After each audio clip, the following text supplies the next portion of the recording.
Melania Trump's time as First Lady was the day when she boarded a plane to go visit immigrant kids who'd been separated from their parents at the Texas border. And she wore this green jacket that said on the back, "I really don't care, do you?"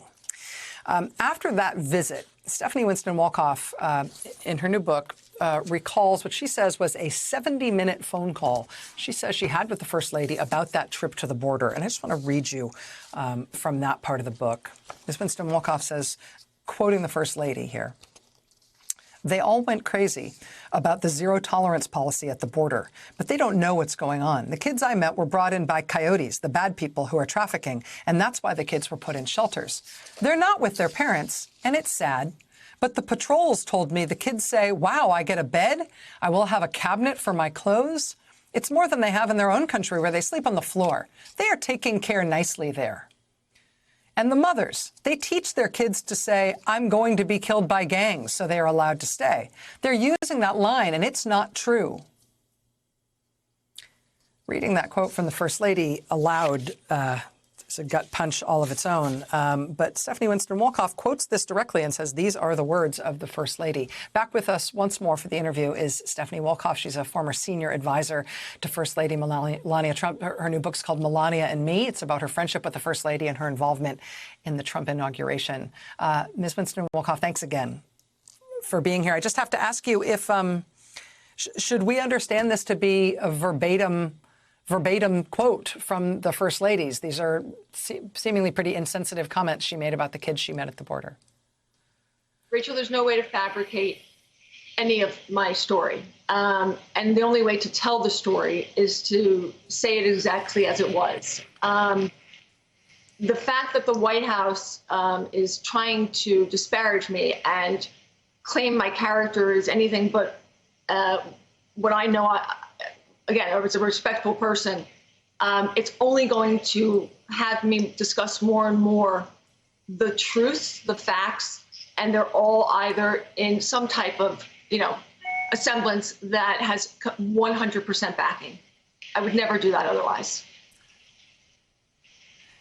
There's been some reporting, public source reporting around your book that says that part of the way that you can back up some of these verbatim quotes and some of these extensive, detailed anecdotes is that you do have some recordings of some of these conversations. Can you comment on that at all?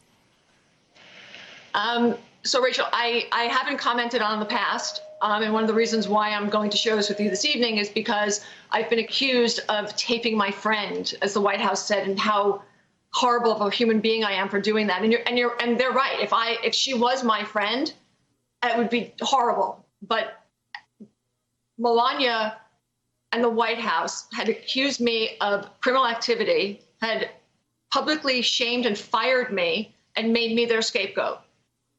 At that moment in time, that's when I pressed record. She was no longer my friend, and she was willing to let them take me down. And she told me herself, this is the way it has to be. She was advised by the attorneys at the White House that there was no other choice because there was a possible investigation into the Presidential Inauguration Committee. And that's not how you treat a friend. So I was going to do anything in my power to make sure that I was protected.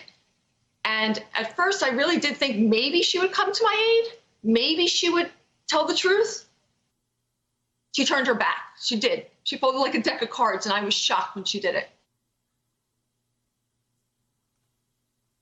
Are you saying, Ms. Wolkoff, that at that point you decided, in order to protect yourself, that you would make recordings of some of your conversations with the First Lady, or that you did? I did, Rachel. I did. And again, to have to admit that it is disgraceful in any other context. But who would believe any of this otherwise? You can't make this up. But again, I need the evidence. I needed the evidence to. If the White House continues to call you a liar and say that you've made up these conversations and that these things that you're attributing to the First Lady or the President are things that didn't happen, do you have plans to release those tapes to the public or to show them, to play them for reporters so that other people can validate what you're saying? There is a report coming out, and again, full disclosure, I'm not going to lie about it. I just can't, Rachel. So I'm going to tell you, I have admitted there is a report coming out that I did play it privately because to justify that I actually did have it and what it did say in her own voice. Again, the more they continue to come after me, and again, the more they continue to lie about what they've said, done, and do, the more I will continue to, prove their claims false. The last thing they should be doing is coming after me. I wanted to just write this book and move on. I didn't actually even expect them to say, I mean, of course I expected them to just say, oh, she's this and she's that, but they've gone on way too long, and I'm not going to let them take my integrity away anymore.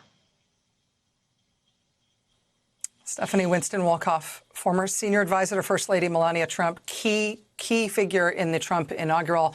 The new book is called Melania and Me, The Rise and Fall of My Friendship with the First Lady. Ms. Wolkoff, I know this is hard stuff to talk about, and I know this book was hard to write. I know because I read every word of it. I was very moved by your take on it. Thanks for the trust, for being here tonight, and good luck to you. Come back anytime. We'd be happy to have you here anytime you want to talk. Thank you. I'm honored. Thank you, Rachel.